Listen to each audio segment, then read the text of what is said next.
Hello मित्रांनो, चला तर मग आज आलूची भाजी बनवायची आहे. ॲक्च्युली आलू बटाटे अशी गोष्ट आहे ना, ज्याला तुम्ही वाटेल तसं बनवू शकता.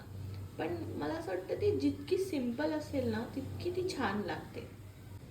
हिंग घालते, मोहरी, जिरे, लाल मिरची तोडून, त्यानंतर मी घेतलंय अद्रक आणि लसण.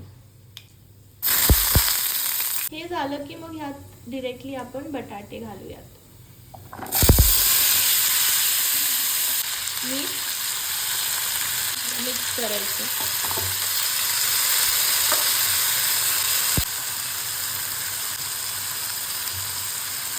हळदी झाल्यानंतर आपल्याला घालायचं आहे कोथिंबीर.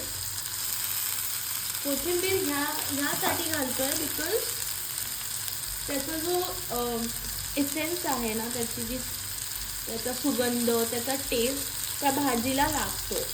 म्हणून आपण आताही कोथिंबीर घालायचे आणि भाजी झाल्यानंतरही घालायचे.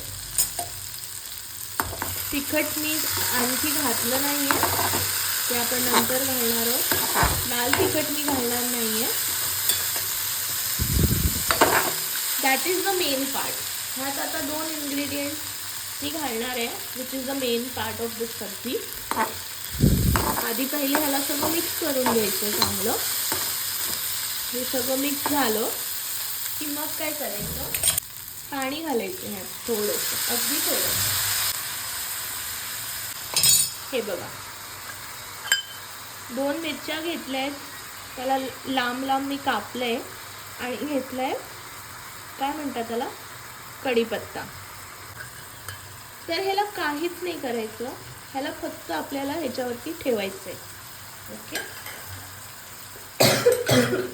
आणि कढीपत्ता सुद्धा आपल्याला ठेवायचा आहे ह्याच्यावर. हे झाल्यानंतर आपलं काम झालंय. आपल्याला फक्त ह्या भाजीला झाकून ठेवायचं. लो फ्लेमवरती हिला झाकून ठेवायचं.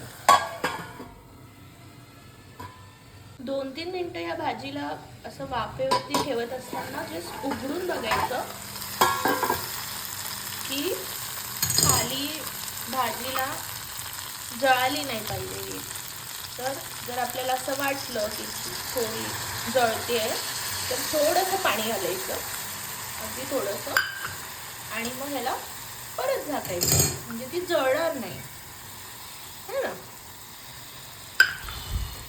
बघा,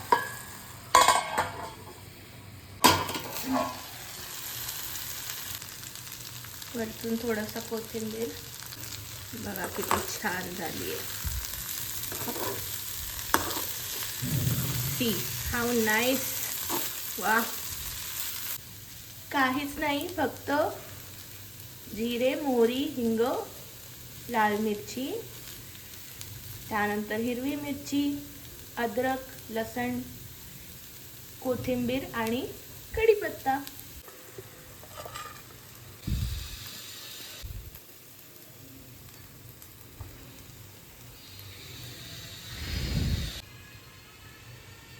सो बटाट्याची सिंपल, सुंदर, टेस्टी भाजी इज रेडी. तुम्हाला कशी वाटली नक्की कळवा आणि भेटूयात नेक्स्ट व्हिडिओमध्ये. Take care and bye bye.